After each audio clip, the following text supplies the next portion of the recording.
भाई बहनों, आज उच्चारण स्थान के बारे में चर्चा करेंगे।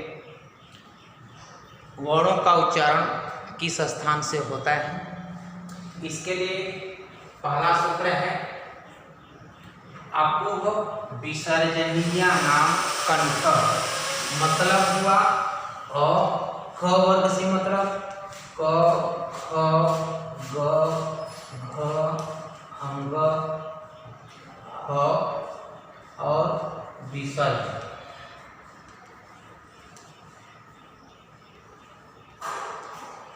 इनका उच्चारण स्थान कंठ से होता है। कंठ में गले से आवाज निकलती है, इसे हम बोलते हैं अ क ख। तो ऐसा लगता है ये आवाज कंठ से आवाज निकलता हुआ प्रतीत होता है, उसका उच्चारण उसी जगह से होता है। तो ये अ क ख ग घ अंग ह और विसर्ग, इन वर्णों का उच्चारण कंठ से होता है। दूसरा इचु यसानाम तालु ई च वर्ग से प्राय च छ ज झ य य और स, इनका स्थान उच्चारण स्थान तालु है। ई च छ ज झ य य स, इसमें तालु क्या होता है, ये पूरी जो जिह्वा है ऊपर की ओर जाती है और तालु में स्पर्श करती है, तालु का स्पर्श करती है। पूरी की पूरी जिह्वा आपके ऊपर में जो है, जिह्वा ऊपर की ओर उठती है और तालु के पास जाती है। च छ ज झ, तो ये उच्चारण जब कर रहे हैं पूरी की पूरी जिह्वा ऊपर तालु के पास जा रही है, इसलिए इसका उच्चारण, इन वर्णों का उच्चारण स्थान तालु है।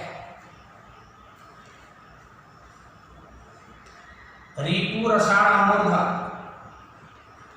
री ट वर्ग से प्राय ट ठ ड ढ अण र और ये स, इनका उच्चारण स्थान मूर्धा है। मूर्धा का मतलब आगे वाला भाग, जिह्वा का जो आगे वाला भाग है वह ऊपर की ओर उठता है। जो ऊपर वाला दांत जहाँ से निकला हुआ है वहाँ पर जिह्वा जाके टकराती है, जैसे ट ठ ड ढ अण। तो ये जिह्वा ऊपर का, क्यों जिह्वा का आगे वाला भाग ही ऊपर की ओर जाता है।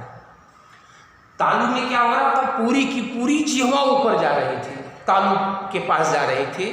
मूर्धा में अंतर है, पूरी जिह्वा नहीं बल्कि जिह्वा का आगे वाला भाग ही ऊपर की ओर जाता है और वो मूर्धा कहलाता है।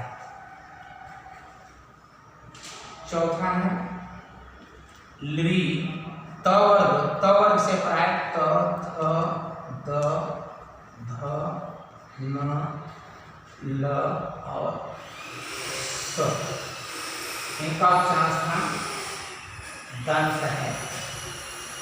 त थ द ध न, ये वर्णमाला में जितने भी वर्ण हैं, दांत अगर न भी रहे तो बाकी वर्णों का उच्चारण हो सकता है, बड़ी समस्या उसमें कुछ नहीं। लेकिन ये जो लृ और त थ द ध न ल और स, इन वर्णों का उच्चारण करने के लिए जिह्वा दांत के पास पहुंचती है।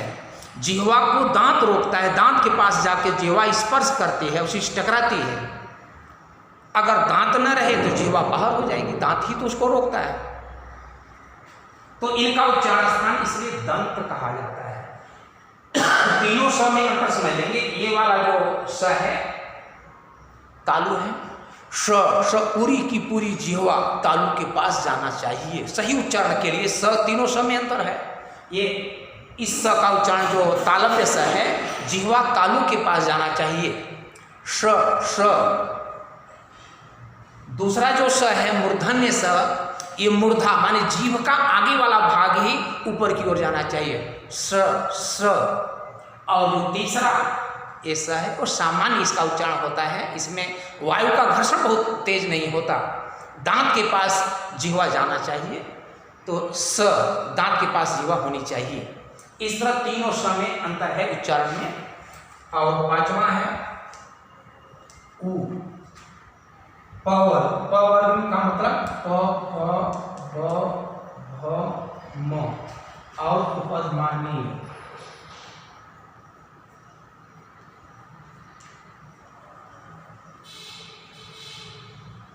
इनका उच्चारण ओष्ठ से होता है। अब उपधमानी क्या होता है? उपधमानी अर्ध अर्ध ये इस तरह का चिन्ह बना रखा है, प फ के आगे, प के आगे और फ के आगे इस तरह से उपधमानीय का ये चिन्ह ये रहता है। इसको अर्ध विसर्ग कहते हैं। इस अर्ध विसर्ग ये जो है चिन्ह इस तरह का बना रहता है, उपधमानीय होता है। इन वर्णों का उच्चारण उ, प, फ, ब, फ, म, इन वर्णों का उच्चारण करते समय आप देखेंगे आपके दोनों ओष्ठ आपस में टकरा रहे हैं। प, फ ये ओठ आपस में टकरा रहे हैं और इन वर्णों का उच्चारण ओष्ठ से होता है। इयम अगर अगला सूत्र है, इयम गणना नाम नासिका च, इयम म अंग अड़ और न, इनका उच्चारण स्थान नासिका है। आपके मन में एक प्रश्न बन सकता है, स्वाभाविक है, बनना भी चाहिए, कि ये अंग तो यहाँ आ चुका है। ये जो पहला सूत्र है अपो विसर्जनीय नाम कंठ, इसमें अ, क, ख, ग, घ अंग, अंग तो यहाँ आ चुका है। इसका उच्चारण अंग का उच्चारण कंठ आपने लिख दिया तो क्या गलत हो जाएगा? ऐसा नहीं है, क्योंकि ये सूत्र ये इनका उच्चारण कंठ से है। अंतर सिर्फ इतना है उसमें नासिका का भी सहयोग है। वहां लिख सकते हैं वो भी, लेकिन नासिका, इसीलिए इसका सूत्र में लिखा है यम गणना नाम नासिका च, मतलब ये जो पांचों वर्गों का जो पांचवां वर्ण है उसका उच्चारण नासिका के सहयोग से होता है। वो तो जहाँ जहाँ स्थान है वो तो है ही, उसके साथ नासिका का सहयोग रहता है, इसलिए इसका उच्चारण स्थान नासिका के साथ जोड़ दिया गया कि पांचों वर्णों का जो उच्चारण स्थान है नासिका और नासिका, मतलब ये तो है ही, साथ में नासिका का भी सहयोग है। तो अगर इसको लिख देते हैं तो ये सही है। यम गणना ये जितने हैं यम अंग अड़ न, इनका उच्चारण स्थान नासिका भी लिख दिए, सही है। और अगर बीच में जैसे अंग यहाँ आया है, यहाँ आया है, आपने ये लिखा है तो ठीक है, कोई उसमें गलत नहीं है। सातवां है एक दैतो कंठ तालु, ए और ए, इन दोनों का उच्चारण करते समय कंठ माने गला और तालु, ए जिह्वा का आकार हल्का बनता हुआ तालु की ओर जाना चाहते हैं, ए आए, तो ये कंठ तालु है इसका, ए आए का उच्चारण स्थान एक कंठ तालु संयुक्त है, माने जुड़ा हुआ इसमें है। और आठवां है ओ दौतो कंठोष्ठम, इसमें है ओ और औ, इनका उच्चारण स्थान कंठ और ओष्ठ, कंठोष्ठ, कंठ भी है और ओष्ठ का सहयोग भी है। इसे ओ कंठ से भी आवाज आ रही है और ओष्ठ का आकार भी थोड़ा परिवर्तन हो रहा है, ओठ के आकार में भी परिवर्तन हो रहा है। ओ औ इन वर्णों का उच्चारण करने में कंठ और ओष्ठ दोनों का सहयोग है, इसलिए उसका उच्चारण स्थान कंठोष्ठ कहा जाता है। ए आय का कंठ तालु, ओ औ का कंठोष्ठ, अंतिम एक वर्ण बचा नौवां सूत्र जिसमें केवल व है, व का उच्चारण स्थान दंतोष्ठ, वो